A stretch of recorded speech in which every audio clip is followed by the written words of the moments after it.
Seberapa pentingkah orang beragama harus disunat?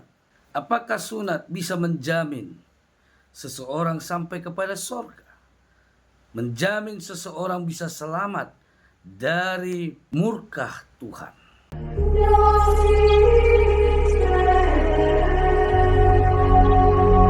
Memang, selain sebagai perjanjian, sunat juga termasuk sebagai lambang kehormatan sosial yang dicetuskan oleh orang-orang Israel.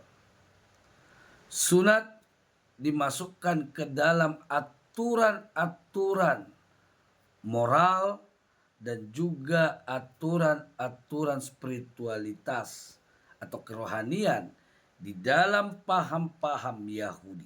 Hal itu bisa terlihat dari mitzvot orang Yahudi atau hukum-hukum yang diaturkan di dalam perundang-undangan orang-orang Yahudi. Namun, hal itu tidak menjadi sebuah bukti bahwa orang-orang yang disunat itu mendapatkan keselamatan dan mampu menyenangkan hati Tuhan.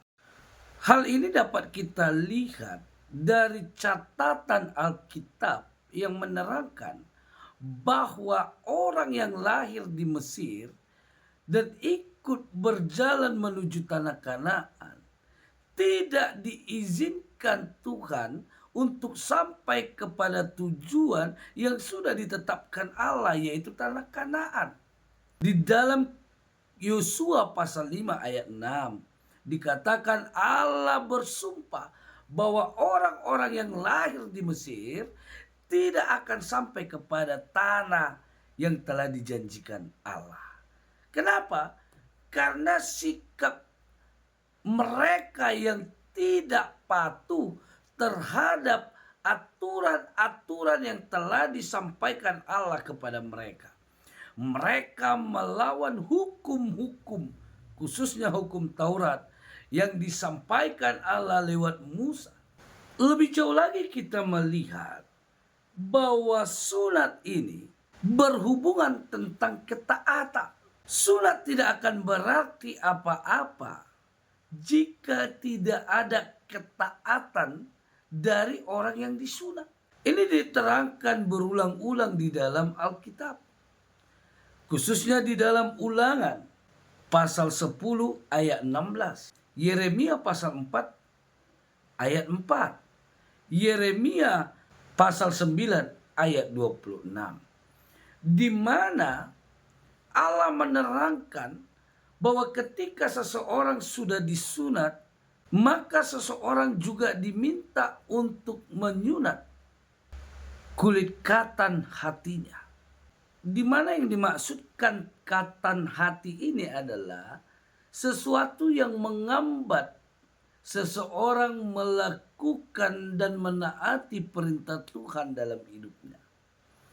Maka sunat tidak akan sempurna jika seseorang tidak menaati aturan-aturan yang sudah ditetapkan oleh Allah. Bisa dilihat bahwa sunat itu adalah sesuatu yang tidak sempurna bagi kehidupan kerohanian seseorang.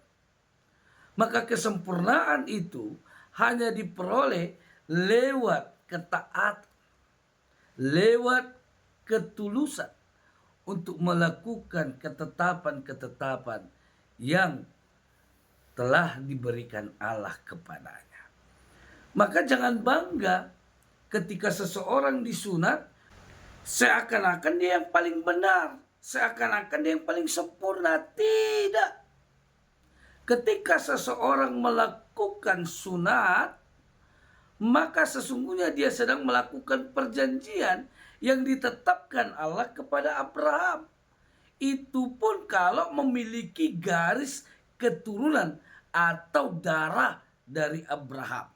Kalau tidak memiliki garis keturunan, tidak satu darah dengan Abraham, maka itu hanya sebatas seremonia semata, sebatas tradisi semata yang ditetapkan di dalam agama tersebut. Sebab itu tidak memiliki makna apa-apa.